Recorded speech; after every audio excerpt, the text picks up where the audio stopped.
దీనికి సంబంధించి మరొక కాల్ తీసుకుందాం సార్. చింతా రుక్మాంగధరరావు గారు, ఆయన ఇందాక మా సార్ చెప్పినటువంటి తంత్ర జ్యోతిష్య నిపుణులు. సార్ నమస్తే. సార్ నమస్తే సార్, రవీంద్ర సార్. సార్ నమస్తే, బాగున్నారా సార్? బాగున్నాను సార్, అందరూ ఎలా ఉన్నారు? Fine sir. సార్ ఈ రోజు కూటమి ప్రభుత్వం దాదాపుగా 7,358 కోట్ల రూపాయలు రిలీజ్ చేయాలి. దీనికి సంబంధించి వెంటనే వారికి ఏదైతే ఫైనాన్స్ డిపార్ట్మెంట్ ఉందో వారికి ఆదేశాలు జారీ చేశారు సీఎం గారు. తెలుసు సార్, తెలిసింది. చాలా సంతోషం.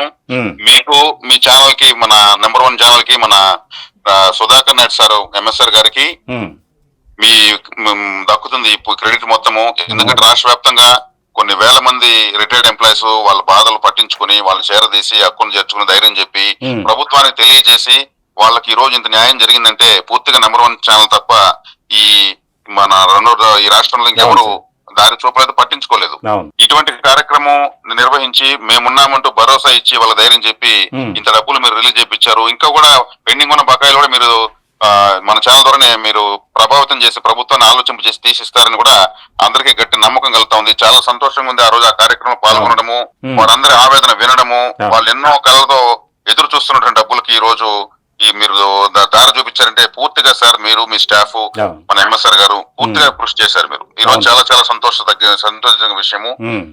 నాకు కూడా చాలా ఆనందంగా ఉంది. అందుకే ఒకసారి లైన్ లోకి వద్దని ట్రై చేస్తున్నాను, మీరు లైన్ లో తీసుకున్నాను. Okay, thank you sir.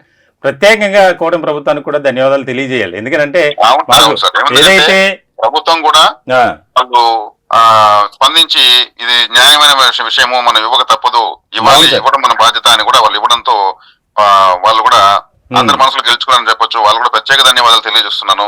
అదే విధంగా ఇంకేదైనా ఉన్నా కూడా ఇదే విధంగా ఇటువంటి రిటైర్డ్ ఎంప్లాయీస్ అందరి ఇంకా ఎవరెవరు ఉన్నారో రాష్ట్ర వ్యాప్తంగా వాళ్ళందరూ కూడా గుర్తించి మీరు వెలుగులో తీసుకొస్తున్నారు. వాళ్ళందరూ కూడా ప్రభుత్వం సహకరించి ఇదే విధంగా అందరి మనలో పొందాలని కూడా కోరుకుంటున్నాం. Thank you sir, thank you. మీకు ప్రత్యేకమైనటువంటి ధన్యవాదాలు నెంబర్ 1 న్యూస్ తరఫున. సార్, ప్రధానంగా రాష్ట్రంలో చాలా వర్గాలు ఉన్నాయి, అనేక మందికి సంక్షేమ పథకాలు అమలవుతున్నాయి, అభివృద్ధి కార్యక్రమాలు చేస్తున్నారు. సో ఈ రోజున చూడాలంటే నిజంగా పంచాయతీరాజ్ డిపార్ట్మెంట్ అనేది ఒక కీలకమైనటువంటి సింహ భాగస్వామ్యం కింద అయిపోయింది.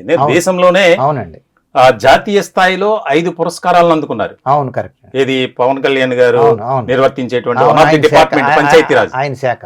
చూడండి, అంటే అభివృద్ధి పరంగా ముందుకు వెళ్తుంది. అధికారంలోకి వచ్చినటువంటి 3 నెలల్లోనే దాదాపుగా ఉన్నటువంటి అన్ని పంచాయతీల్లో ఒకే రోజు గ్రామ సభ నిర్వహించి అది గిన్నిస్ రికార్డ్, ప్రపంచ రికార్డ్. కళ్యాణ్ బాబు గారు అది చేస్తున్నారు. ఆ విషయంలో కళ్యాణ్ బాబు గారిని మనం అప్రిషియేట్ చేయాలి. ద సేమ్ టైం ఏంటంటే ఇక్కడ ఆర్థిక పరమైనటువంటి ఇబ్బందుల కారణంగా మాత్రమే చేయలేకపోతున్నారు తప్ప కావాలని అయితే కాదు.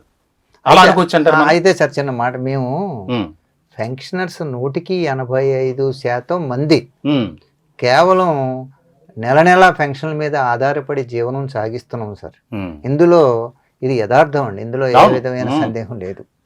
కాబట్టి మాకు రావాల్సిన బకాయిలు యాజ్ ఎర్లీ యాజ్ పాసిబుల్ మీరు మీ ఛానల్ ఇప్పటికే చాలా మా గురించి వీడియోలు చేయనివ్వండి, మీరు చేసిన తర్వాతే ప్రభుత్వం నుంచి మంచి స్పందన వచ్చి, అలాగే నాయుడుజీ గారు మనం ఎంఎస్ఆర్ గారు ప్రభుత్వం దృష్టి పెద్దల దగ్గరికి వెళ్ళి చెప్పడం, దీనివల్ల ప్రభుత్వంలో కదలికి వచ్చి నా పర్సనల్ ఒపీనియన్ సుమండి వచ్చి చేయటం మొదలు పెట్టింది.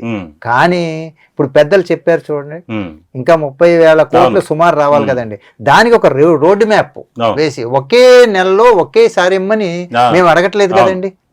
అలాగే ఏదో 2,000 2,500 చొప్పున ఇస్తూ 2,000 కోట్లు కానీ లేదా 2,500 కోట్లు కానీ నెల ఇచ్చుకుంటే వెళ్తే తెలంగాణ లాగా ఇచ్చుకుంటూ వెళ్తే వాళ్ళకి కూడా భారం ఉండదండి. ఉండదు, అంతే కదా.